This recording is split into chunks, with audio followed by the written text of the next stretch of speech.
Welcome back to the Steve Malzberg Show. I'm Betsy McCoy in for Steve, and with me is a very special guest, Bernard Kerik.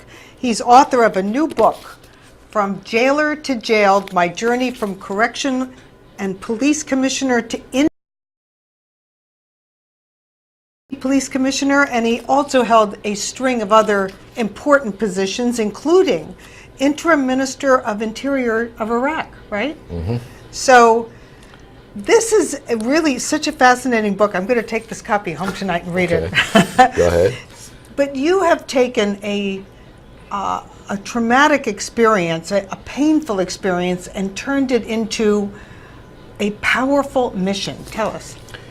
Well, I think the mission is something that people have been looking at for years, and it's only now that we have a bipartisan effort to reform the U.S. criminal justice system. And given that I ran the NYPD, I ran Rikers Island for 6 years, I had enormous success at reforming Rikers and taking it from one of the most violent jail systems in the country to an international model for efficiency and safety. I have experience that really no one else has, given that I've lived on the inside as an inmate. Right. And when I see members of Congress proposing bills, which they're doing this year to change the federal prison system, they're looking at it from a different point of view than your point of view. And my question is, what specifically do you want to do? What do you want to do to change it? Betsy, I think there's a couple of things we have to do. We have to look at the sentencing guidelines and mandatory minimums. There's a young man in Utah right now that was sentenced to 55 years for selling marijuana.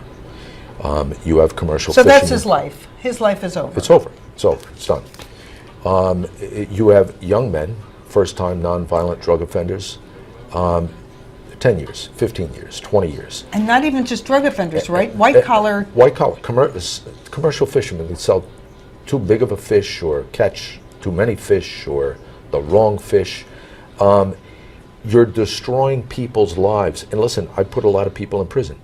They were bad people that did bad things, really bad things. They belong in prison. We have to protect society from those people. Violent people. Violent people, but we put way too many people in prison that aren't violent, that are first-time offenders, that could really be beneficial to society on the outside. They could pay fines, restitution, have alternative sentences, be on home confinement. Teach in our high schools. Teaching in our colleges. You know how many people are in prison that have masters and doctorates? They're sitting away wasting. Let's make money out of those people instead of losing it. Solitary confinement. It is, in the wrong hands, it's cruel and unusual punishment. I was in solitary confinement for 2 months, 60 days exactly. I hallucinated. I talked to myself. I was basically losing my mind. And some prisoners do, right? They cut their fingers off. They mangle themselves in other ways. Here's the problem. There's a need for solitary. If you have threats to an institution, to staff, to national security, escape risks, there's a need for it. But to put people in, I was told I was in for protective custody. There's other ways to do that. Administrative segregation, keeping prisoners separate and apart, there's ways to do that. We use it for institutional infractions on young people. It's devastating, it's mind-altering, and then we're going to let those people go back into society.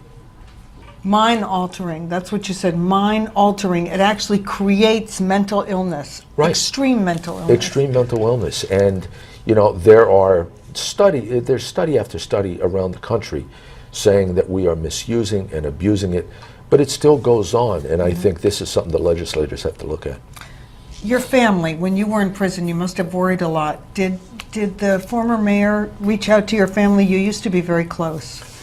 We were very close. Look, when you live through what we did together on and in the aftermath of 9/11, you become very close.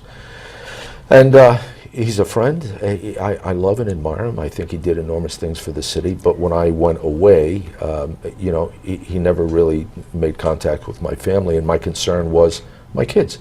My two youngest daughters. Right. My two youngest daughters. We're talking about Mayor Giuliani. Right. They are his godchildren. And I would have hoped he was there for them, and he wasn't. And the good thing now is I'm home, and I can take care of him. Right. Well, this book is going to be a great read.